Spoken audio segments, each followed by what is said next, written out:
there were over, I just read this, there were over 200 attempts to block it. And as recent as 2020, we still have not gotten that through the Senate. That is also a part of our justice and policing bill. We talk about chokeholds. We talk about use of force. We talk about making sure that there's a database so that if someone isn't a good officer, that we know that and that they can't just be rehired and rehired and rehired. Again, it's about justice for all. What we have seen and witnessed over these past few weeks really does give us hope, because we've seen people who typically wouldn't come out of their homes in the midst of a pandemic stand with us and say that I too sing America, in the words of Langston Hughes. And so today we are here to hear about these proposals and to hear about the efforts, not just in policing, but ingrained in the foundation, not just of this country, but of Delaware. That people should be able to have clean water to drink. They should be able to have a home that's safe to live in. Health care. All of the things that we just know are basics. Basics. And we shouldn't live in fear. We shouldn't live in fear. We stand in partnership today. We stand in action today.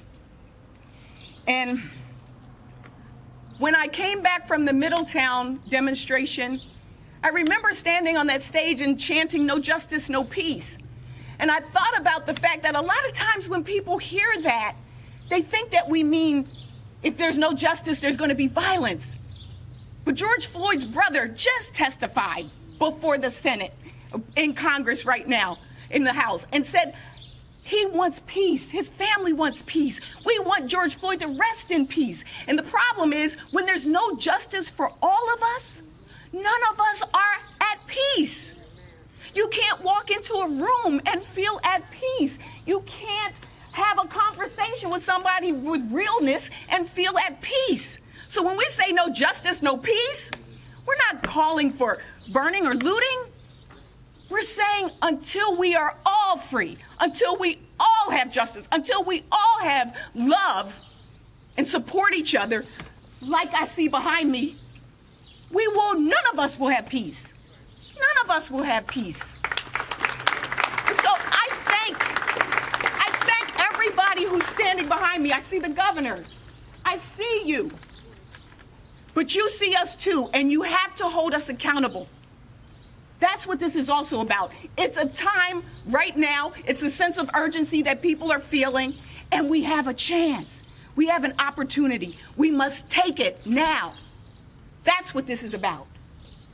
No justice, no peace. For you or me. No justice, no justice, no justice.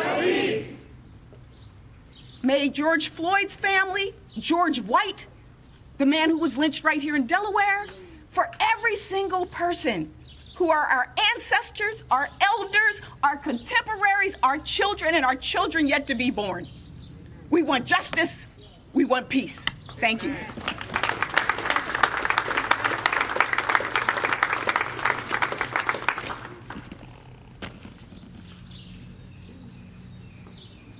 And the mayor, I didn't see with the mask. Thank you all for being here. The Justice for Peace agenda expresses the commitment of the Delaware Legislative Black Caucus to be the conscience of the Delaware legislature, and is a collaborative effort between the caucus, leaders of the Delaware General Assembly, the Delaware Department of Justice, and other stakeholder groups. Over the past 18 months, we have all worked together to pass legislation covering criminal justice reform, environmental justice, health disparities, and education equity. The Justice for All agenda includes, but is not exclusive to, police brutality. If we are going to do this right, we must address systemic issues by creating pathways out of poverty. That is why I'm calling for significant investment over the next 5 years in African American communities throughout our state.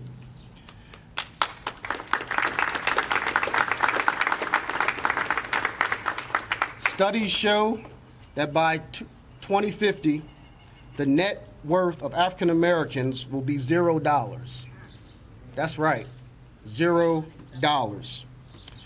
These investments include education, state contracting, home ownership, infrastructure, and employment.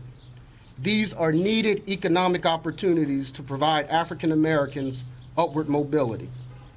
By the same year of 2050, the U.S. will become a majority minority nation, and the demography of the state of Delaware is representative of that population growth.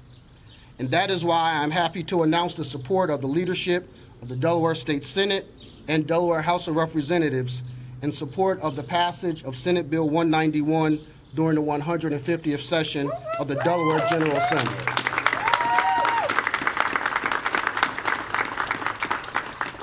SB 191 will amend Article 1 of the Delaware Constitution relating to equal rights and adding race, color, and national origin.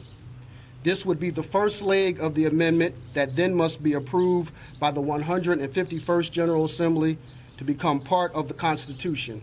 A second leg amendment becomes part of the Constitution upon passage of both chambers of the subsequent General Assembly. With the passage of the Equal Rights Amendment, the Justice for All agenda will not only address discrimination, but help us prioritize policies impacting communities of color. I firmly believe that the eyes of the future are looking back at us and praying that we will see beyond our time. The Delaware Legislative Black Caucus is blessed to have such a visionary as the House sponsor of SB 191, our Vice Chair, State Representative Sherry Dorsey Walker.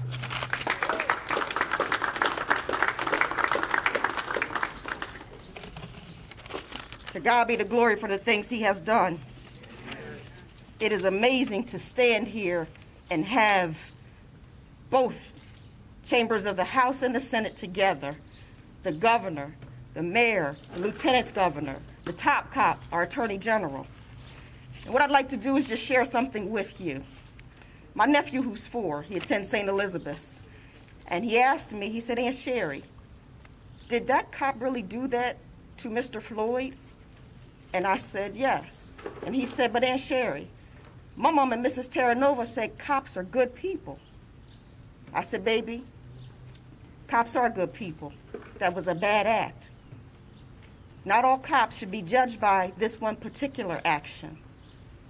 And a lot of times we're sitting and we're talking about the broken windows, but I'm concerned about the shattered innocence of my 4-year-old nephew and many other children.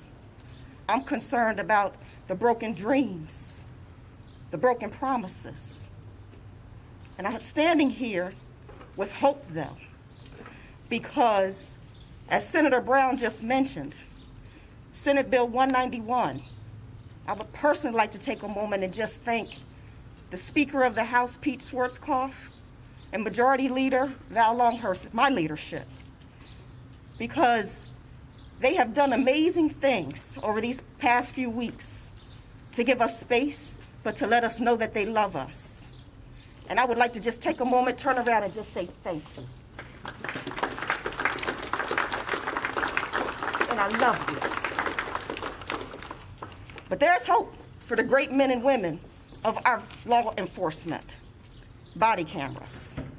That's legislation that I shall be passing with those standing behind me.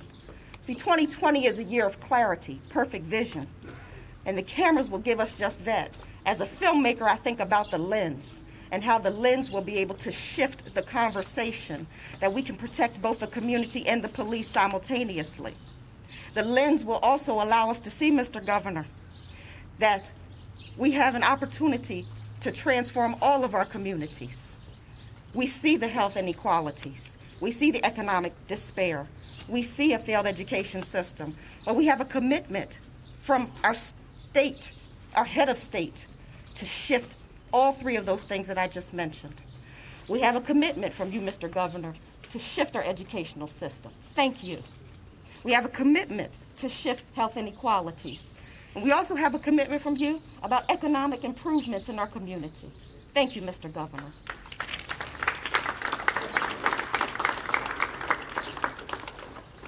I stand here with hope because before I started speaking, I could not breathe. But I turned around and I looked at the 62 members of the Senate and the House, and I'm telling you, I can breathe right now. I can breathe because we're standing in solidarity. Republican, Democrat, black, white, Gentile, Jews, Christians. We're doing it because we know this is the time. And we need to be fighting on behalf of you. Anything that's happening outside, we don't need to bring it inside. St. Elizabeth used to sing a song called Let Peace Begin With Me. And I'm just going to end with this. We can bring peace through our policies. And this morning I read a scripture, and it says, let us do well. And I'm just asking each of you, let us do well. God bless you and keep you.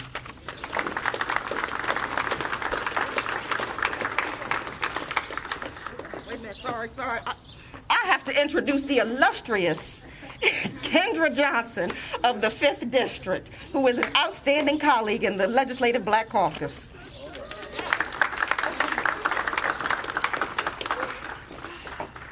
Good afternoon, everyone. Clearly, I was a little eager. I came up before she even introduced me. Thank you, Representative Dorsey Walker. The piece of legislation that I will be working on alongside with my senator counterpart, Senator Lockman, is related to Leobor. Currently, criminal defendants and defense counsel are not entitled to documents related to the investigation of a police officer, including anything from a police officer telling a lie to a police officer physically assaulting and injuring another person. This information could be vital in preparing a defense and vetting the truthfulness of an officer's testimony related to an arrest, search, or conduct of a defendant. This amendment would allow access for those facing criminal charges whose freedom oftentimes hinges upon the testimonies of other officers. While I stand here today proud and hopeful, I can stand here today now and say that I have a message for my daughter. My daughter is 16 years old, and like so many of us, we have been impacted by what has been happening. I want to share with you just a little bit of what my 16-year-old daughter wrote in a poem. I was 10 when Tamir Rice was killed. I was 10 when my parents had to explain to me that my skin scared people. I was 10 when my parents told me I can't run in and out of stores because your skin says you're stealing something. I was 10 when I realized that my skin is a threat. I'm now 16, and I've learned to love my skin, my curly hair, and I wouldn't trade it for anything. I love my eyes, I love all of my melanin, but now I long for justice. I would love not to worry about the black men in my life if they get pulled over by the police, because those could be their last moments. I would love not to have Ahmaud Arbery's lifeless body etched in my memory. I would love to not have hearing George Floyd saying, "I can't breathe," while the cops have their knees on his neck etched into my mind. I am sick of having to plea with people that my life matters and that my black brothers and sisters' lives matter. I am sick of getting a new list of things I can't do while being black, because at this point, I can't do anything. To the people with privilege, I beg you, please acknowledge your privilege, and please, simply because of that privilege, know that we need your help in moving forward. So today, I can say to my 16-year-old daughter, Autumn Elizabeth, we did something. This is the beginning, and there is hope. Yes. Thank you. Yes.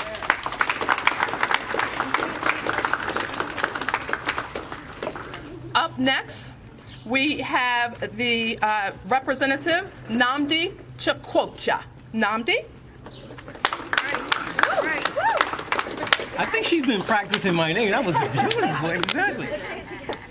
Good morning, afternoon, everyone. On behalf of the caucus, I'm here to speak about two of our initiatives.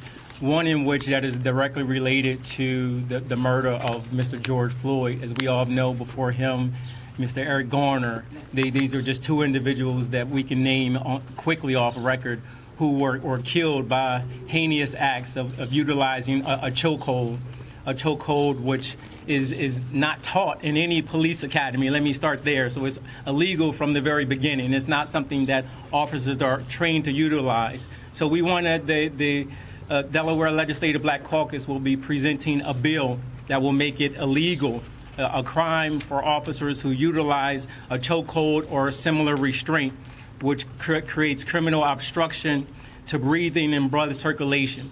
So that is a bill that we're going to be presenting. The other initiative that I'm here to speak about is the formation of a task force. The task force on African American task force will be a partnership with Delaware State University, the School of Health and Behavioral Sciences. They will work with us to, originally it was our thought when we started this before where we are today, when COVID first hit, we wanted to have this same task force related to COVID, and working with Delaware State University, they had agreed. And then now we realize that it's much broader, it's going to be more holistic, not just looking at the health disparities, but all disparities within our community, from education, criminal justice, housing, the environmental concerns, community violence. And it will be the goal of the task force to come up with specific recommendations for legislation, as well as creating agendas for community action and community implementation plans to support the legislation. So that's what we have for that note. And next up, I will bring forward our Senator Elizabeth Tizzy Lockner.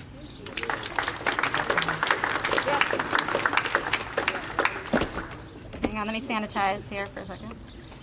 Good afternoon, everybody. Great to see you.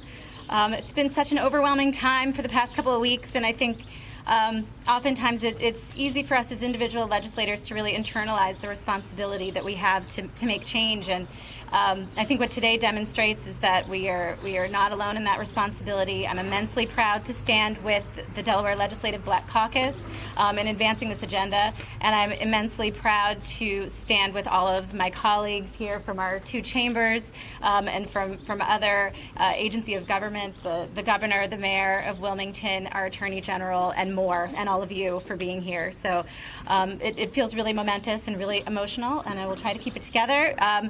I'm here to talk about that, and also to thank, as I think has been said, the advocates, the activists, the people who have poured out onto the streets to push us to do this work. And immensely grateful to you all and encourage you to continue to push us to move forward.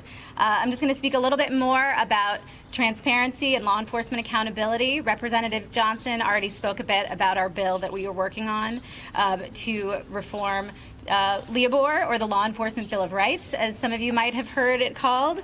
That is a part of our statute that the NAACP has called out, many other advocates have called out as needing review. Our Attorney General has called out, and I know we'll do that. So what we're introducing is what we think a crucial first step in that process to amend it to allow access for criminal defendants and those legally representing them to access those records, those disciplinary records for our law enforcement, because there is, beyond the police brutality that we see and has brought us all to this moment, there's a continuum of law enforcement, and that factor has played a role in folks losing their lives in other ways through over-incarceration and that sort of thing. And we believe that by taking this step to increase transparency and access for our legal system to those records, we can do it. Other states are leading the way. Just yesterday, New York took steps to do similar work, and I think Delaware, according to recent media reports, is now the only state with a law like this that specifically makes these types of records confidential. So I think it's past time for us to engage with this part of our statute. We have a clear responsibility and role to do so, and it's important for us to ensure that transparency. There's that saying that, sunlight is the best disinfectant, and I look forward to us taking on our role to open the door to let sunshine in there and in other places for Black lives and all Delawareans. So thank you, and I am now going to introduce Representative Melissa Minor-Brown.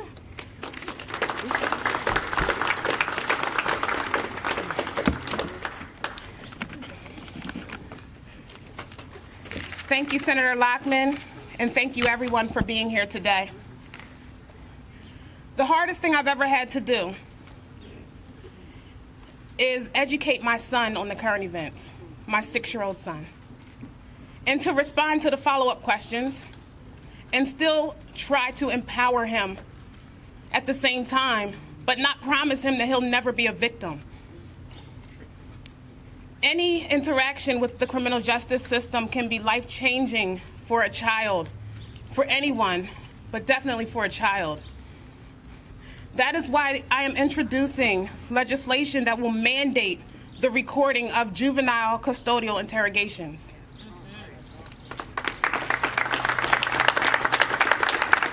Thank you. This legislation will help us to ensure that youth's initial interaction with the justice system is treated fairly and without undue influence. Studies have shown that an adolescent's brain is constantly developing, and as a result, decision-making, risk assessment, and many other crucial factors can be impacted by traumatic experiences. Parents know this basic fact that kids make rash decisions and can be easily influenced. Interrogations are a crucial tool and can be powerful evidence of guilt. This act mandates that all custodial interrogations of juveniles are recorded by video to promote truth-finding, to promote accountability, and to protect the rights of juveniles accused of a crime. There are safeguards written in this bill that require law enforcement officers to document instances in which an interrogation is not recorded. And that includes written or electronic reports explaining the reason for why they did not comply with this section and summarizing the custodial interrogation process of the child statements and the child statements. Lastly, this act requires the Attorney General to adopt rules to implement this chapter, which each law enforcement in Delaware must enforce. I will now introduce Representative Franklin Cook, State Rep for the 17th District. 16th District. I'm the 17th District. I got one.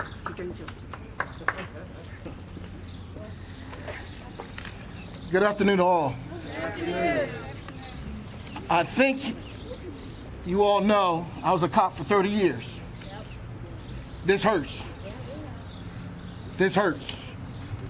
I've worked in all types of communities, all types throughout the state, throughout Newcastle County. I was the grievance chair of Newcastle County Police Department when I was in the FOP. That's right, when cops get in trouble, they come to me. Had a job to do. But one thing for sure, what happened, we need police officers, all the unions, Noble, BPA, FOP, come out strong, get on television, CNN, I don't care where you're at, and say it's wrong. It's wrong. What I need now is you all to, and I know you know good cops, support them. Those in our communities, support them. This apple has made it all bad in this basket for all police officers. Hispanic, black, white, women, men. It makes it bad. The days of hiding policies, directives, it's over. Transparency. It's over. For all departments, large, and make sure I let you know, and small, because we got a lot of small departments in this state. It's over. It's done.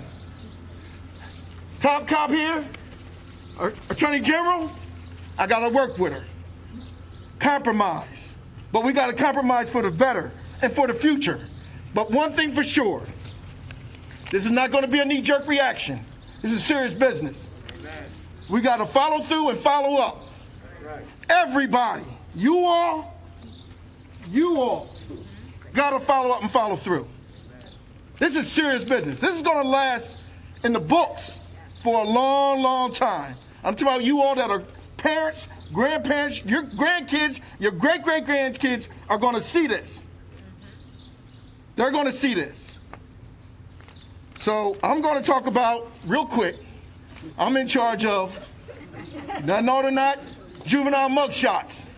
Just last week, we had 12, 13, 14-year-olds on the front page. Can't have that. Can't have that. But that will come back to plague them when they want to go to college. I can Google your name. I see it. You don't even know what the disposition was. It could have been nolli pros, or it could have been dismissed or just thrown out of court. But you wouldn't know that when you look it up that something happened when you was 12 and you're trying to go to college when you're 18. Or trying to get a job. People look it up now. Let me Google his name before we find out. And there's process of elimination. Here we go. You're out. So that's what I have. And on the last part, I got a big thing to do. And I'm going to need a Superman cape. But I'm going to fight it. I will be heading up the... Oh, man. It's kind of hard. It'll be the stakeholders. I'll be heading up the Law Enforcement Accountability Task Force. Yes, me. But it's not going to just be me. I need you all, those who have been impacted by the police departments, stakeholders, faith-based, women, those who've been incarcerated. I need you all at this table. And we got to get to the tables. Too many times things are happening in our state and in the police departments, we're not at the table. We don't know about it till later on. We're going to have to be at the table. I'm going to be at your table, and I'm going to take it on. It's going to be a fight, and I'm going to fight them, but we're going to take it on. And I need each and one of you. Thank you. Man, I got a little excited. Let me pull this down because I take it to heart. I really do. I introduce to you, I call her Mama, the mother hen. One of the founders of the Delaware Legislative Black Caucus. The founder. Okay, she wants the top notch, and I'm gonna give it to her. Because I learn from her every day. Every day I learn from her. And wise counsel. I want to introduce you Stephanie T as in terrific. Let me get it out. Bolden.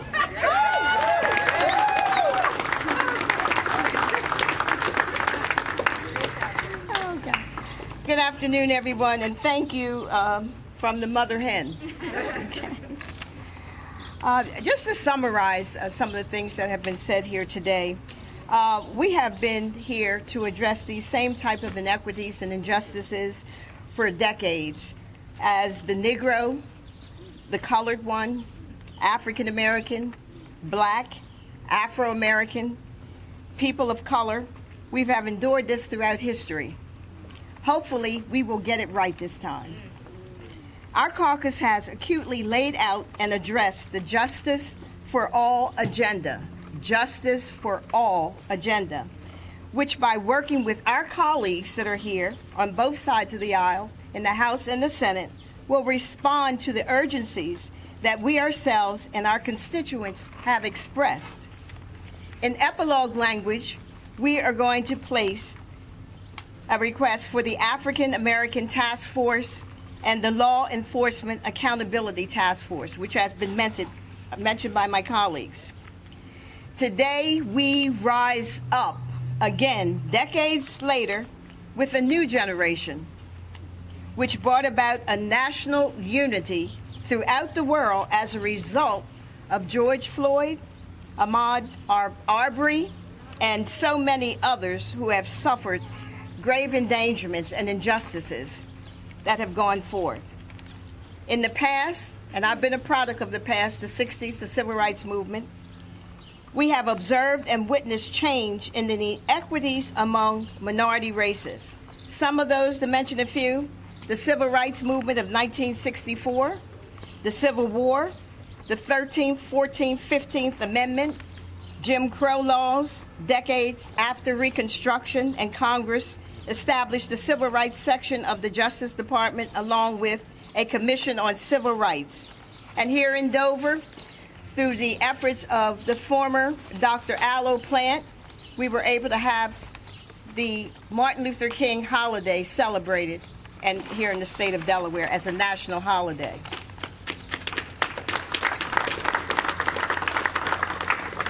I am proud to stand here today as the founder of the Delaware Legislative Black Caucus to follow and to support the lead of my younger generation. I say younger, all of them aren't the same. For the 2020 Justice for All agenda.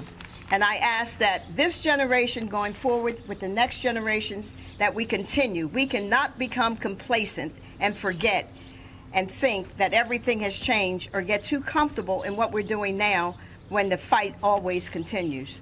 So thank you. Look forward to all that you do. Thank you for all that you do. Thanks to my colleagues, our leadership, etc. And may God continue to bless you all.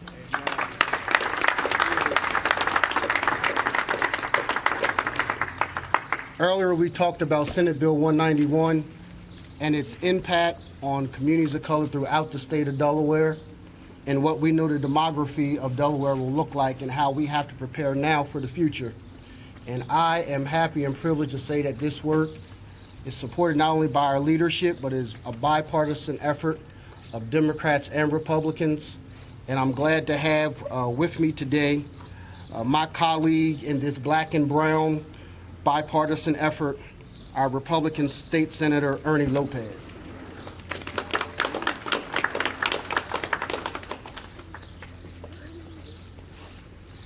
Senator Brown, thank you, and to all my colleagues, thank you. I will keep this brief, but I just want to say, standing in front of my colleagues and together alongside them, and with all of you here, and with my daughter here as well, we've already heard the words of Reverend Martin Luther King spoken this afternoon. But I felt it important just to say one more time his words. As he told us at the end, it's not the words of our enemies that will be remembered, but the silence of our friends. And today, I couldn't be more proud to be a member of this Delaware General Assembly. And the tremendous work that we've done together to come together today on behalf of all Delawareans, but especially on behalf of people of color. Senator Brown and I tease each other all the time. I'm the Puerto Rican guy. He's my guy. And I couldn't be more humbled and honored to stand alongside them. Not just because my daughter's here, but because I have a grandfather who's 103 years old back in Puerto Rico. And I told him this morning when we spoke on the phone what we were doing here today together. And he said, Ernie, in Spanish, bien hecho, get it done. So with that said, I look forward to continue to work alongside my colleagues, and I want to thank Senator Brown and all my colleagues for their tremendous leadership, but especially the Black Caucus for bringing us all together here this morning. God bless you and thank you.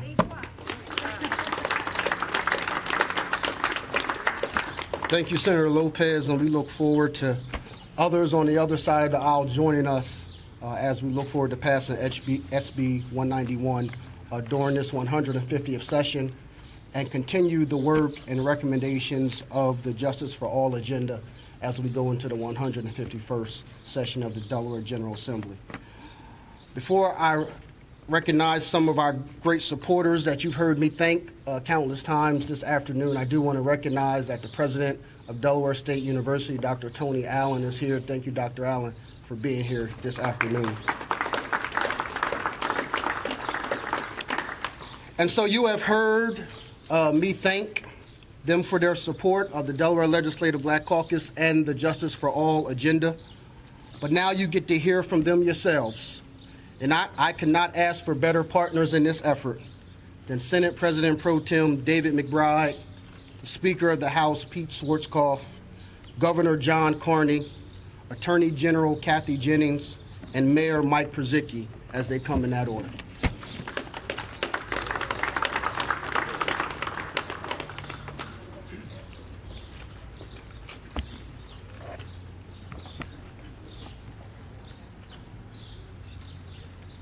Good afternoon, all, and Senator Brown and the Black Caucus, thank you so much for putting this event together.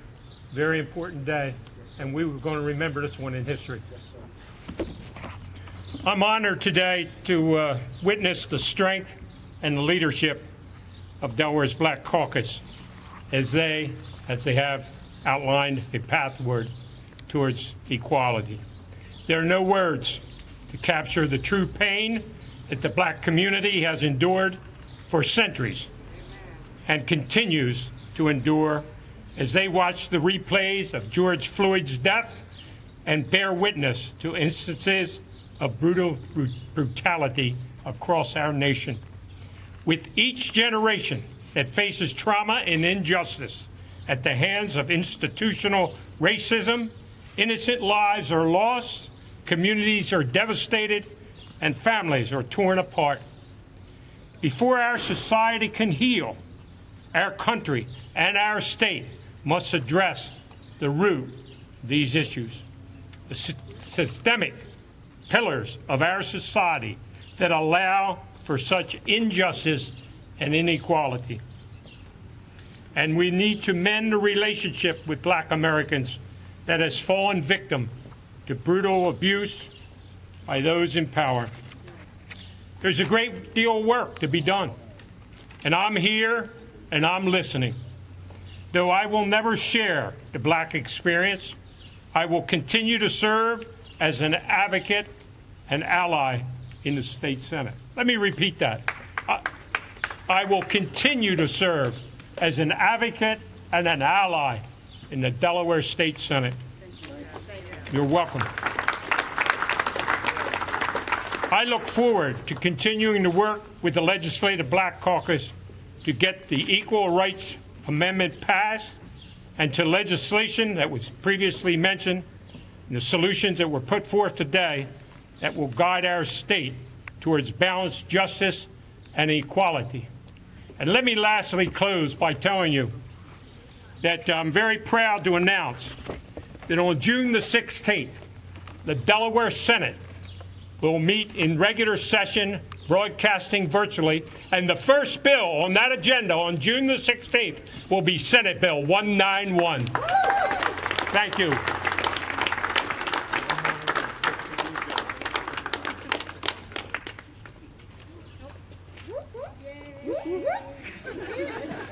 Good afternoon. I can honestly tell you this is the hottest daggone press conference I've ever been at. And I'm sweating very, very much.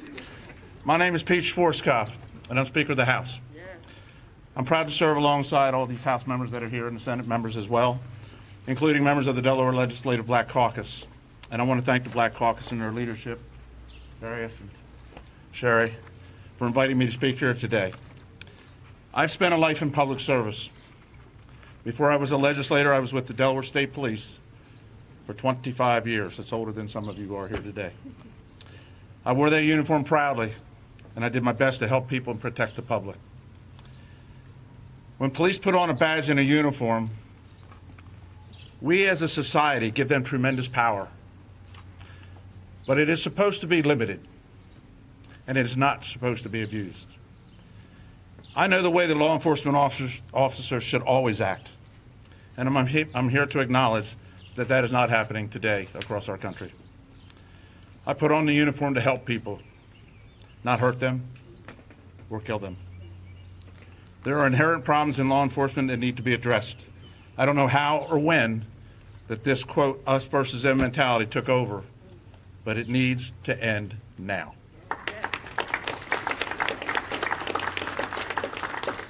I can't fully understand the challenges that so many people of color experience on a daily basis, simply because of the color of their skin. I don't know what it's like to be followed in a store by a security officer, or to be told that you, quote, fit the description of someone who looks nothing like you other than you're a black male. But I am listening, and I will continue to listen.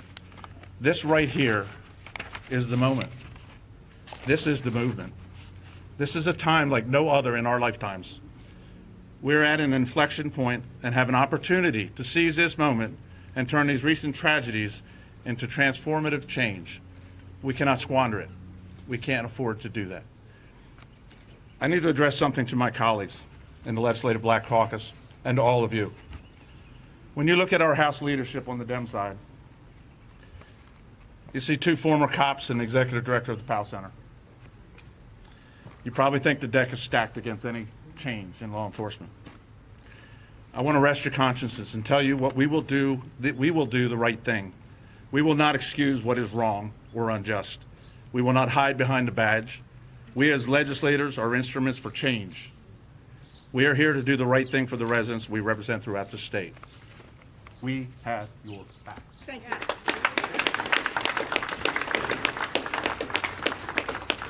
For far too long, we've turned a blind eye to the countless injustices and horrific crimes people of color have endured, or we've paid lip service to systemic racism, allowing history to keep repeating itself. We have to do better starting here and now. These conversations are going to be difficult and uncomfortable for many of us to have, but we must have them. These discussions have to be painful to be meaningful. We must make the changes that thousands of Delaware residents are demanding right now. I believe that the steps we're discussing today have the potential to be transformative. Instead of incremental change, we can work together to take bold leaps forward toward a more just and equitable system for all. It won't be perfect, and it will be messy at times, but we must be honest and continue working towards our goals. Thank you.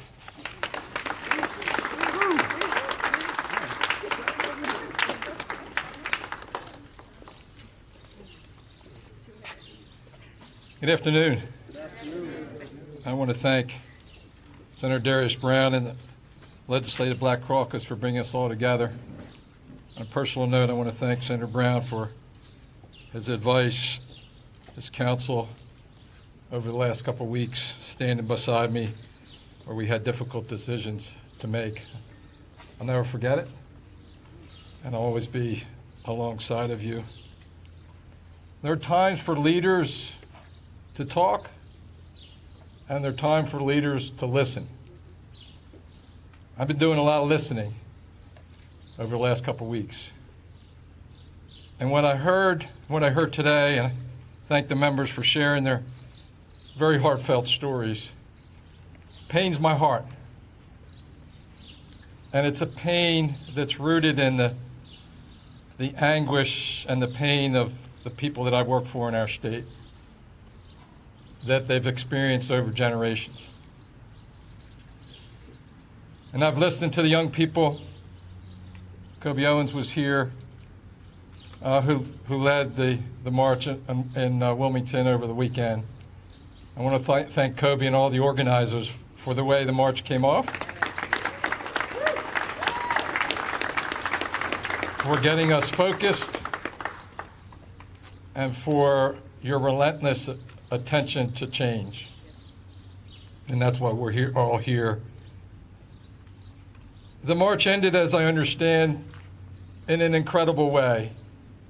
You know, there's an expression, you can't really understand where somebody's coming from until you walk a mile in their shoes.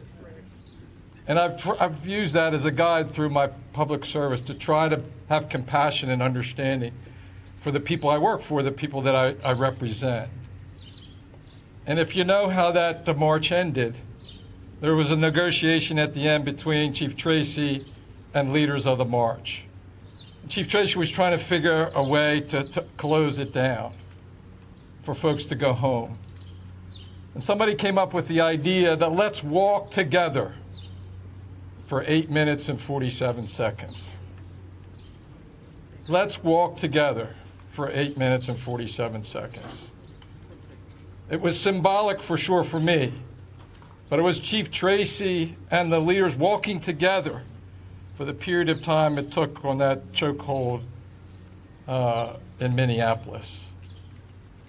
And I think if we think about our positions as leaders, Our challenge is to walk together with all of you, every single person in this state, of goodwill. And if we do, and I know we will, because I know the people of our state, and I know the leadership standing behind me, we will be able to seize a moment and make a change that's been needed in our state for generations. We don't get a chance to choose the times in which we live. But ultimately, someday we'll be measured by how we lived them and the stances that we took and the actions that we took as well. And all of us will be measured on how we respond to the pain, the agony in the hearts of our fellow citizens here in Delaware. And I, for one, stand here humbly with all of you, ready to work on this agenda and seize the moment and get things done. God bless you, Senator Brown, and to the Legislative Black Caucus. God bless all the leaders behind me. My friend Congresswoman Blunt Rochester, for your leadership. Mayor Przicki, everybody who's standing behind me, my Lieutenant Governor, and all of you. Thank you for your commitment. Thank you for your love for our state. Let's stand together, let's walk together, and let's get this done.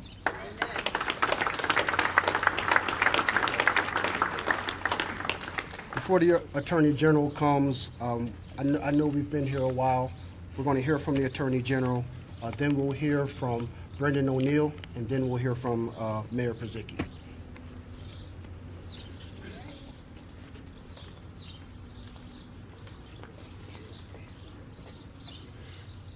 Hello, everyone. I want to start by thanking the Delaware Legislative Black Caucus and for their courage in standing up for what's right.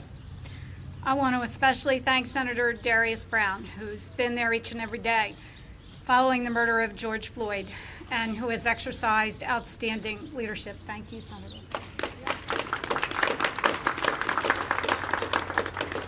I want to thank Congresswoman Lisa Blunt Rochester. Lisa, you're our soul, and you are our heart, and you're my guiding light, because she knows and has lived through so much racism in this state, in this country, and in this world, like I can never fully understand. Following the horrific murder of George Floyd, over the course of so many excruciating minutes, he begged for his life. He told that officer who was so indifferent, "I can't breathe." And he asked for his mom at the end. I stand here as a mother for every mother in this country who experienced the pain of that moment and bore witness to those last breaths that he took. Now he is with his mother in peace. And we cannot allow the legacy of what he stood for to go unanswered. And that is why I have attended rallies. I stood with the organizers at the rally 5 nights ago, where over 1,000 people showed up. My gratitude to Kobe Owens, Jordan Hines, my gratitude to Garrison Davis, my gratitude to Dubar McGriff, and my gratitude to my good friend Corey Priest. And everybody who helped organize that rally and who stood there arm in arm. Yeah, I know we violated some social distancing, and I'm sorry for that, Governor, but it was impossible. And who said no justice, no peace, over and over again until we couldn't talk anymore. I stood there with them then, and I stand here with all of you today. The things we have to accomplish, look, we can do the easy stuff. We can do the low-hanging fruit. That's not why we're here. That's not why George Floyd died. That's not how we honor his legacy. We have to do the tough stuff. We have to change the things that haven't been changed in this state for decades.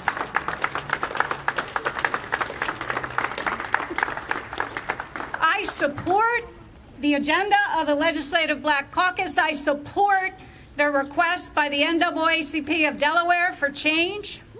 And I say, let's bring it on. Let's bring it on and let's get it done. We have to change the use of force statute in this state. We need a statewide policy on use of force that shows the best practices to every police officer in this state so they know the rules. We need to change the Law Enforcement Officer Bill of Rights that has been so sacrosanct and will no longer be if we're going to make meaningful change. Congresswoman Lisa Blunt Rochester said, we got to do the uncomfortable things. We have to have the uncomfortable conversations, and we have to have it with each other. People say I'm the chief law enforcement officer of the state. I have met with the police. I have said the things I need to say to them about the changes we need to do. It ain't gonna be easy. It ain't gonna be easy, not one step of the way, but we are going to do it together.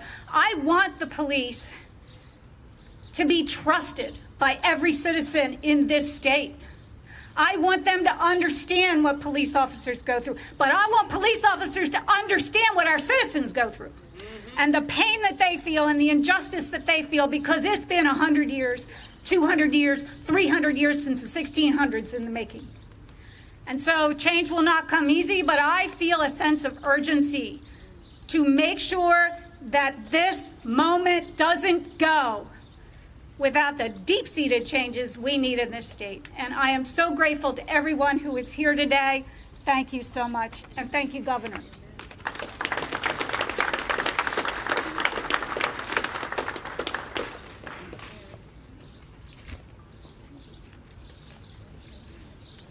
Good afternoon, everyone. My name is Brendan O'Neill. I'm the Chief Defender of Delaware's Office of Defense Services. And our office includes the Public Defender's Office, and our lawyers and staff defend about 85% of the people in Delaware who are charged with criminal activity and face prosecution by the Department of Justice. A vast majority of our clientele are people of color. And our experience in defending these people over the years has been that oftentimes the Delaware criminal justice system is racist, is unfair, and unbalanced. And we have been fighting for our clients year in and year out, case in and case out, client by client, because it's their right to be so represented. And I thank the Delaware Black Legislative Caucus, is that the correct name? Mm-hmm. I thank them for their leadership and their advocacy, and for including the Office of Defense Services in these discussions. The reforms that we're considering now, that are being proposed, are baby steps in a long journey toward meaningful criminal justice reform.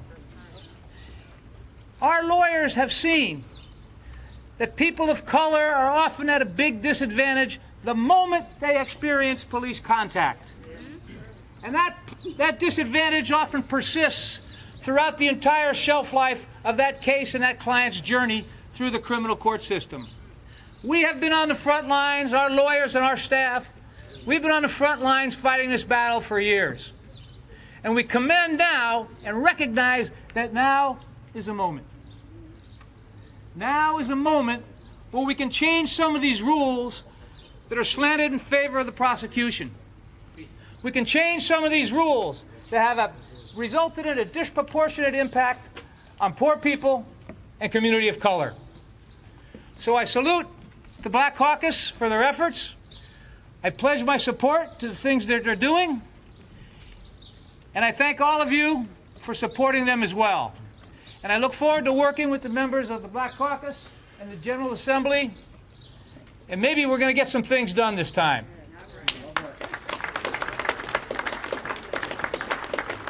So thank you for your attention. I got away from my notes a little bit, but thank you so much for attention, and I look forward to working with the members of the General Assembly going forward. Thank you. I promise to be shorter than Brendan. You will way taller.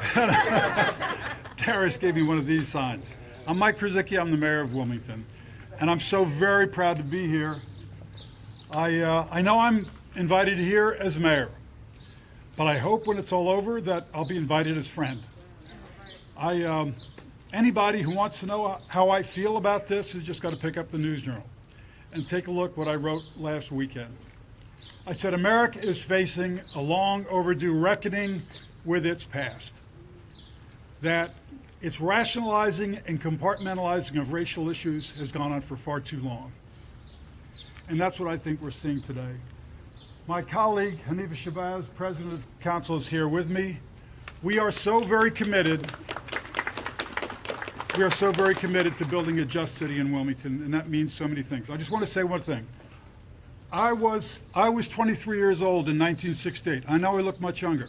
But when you read about Martin Luther King dying, I was there at 23 years old. The only guy who was older than I was Dave McBride.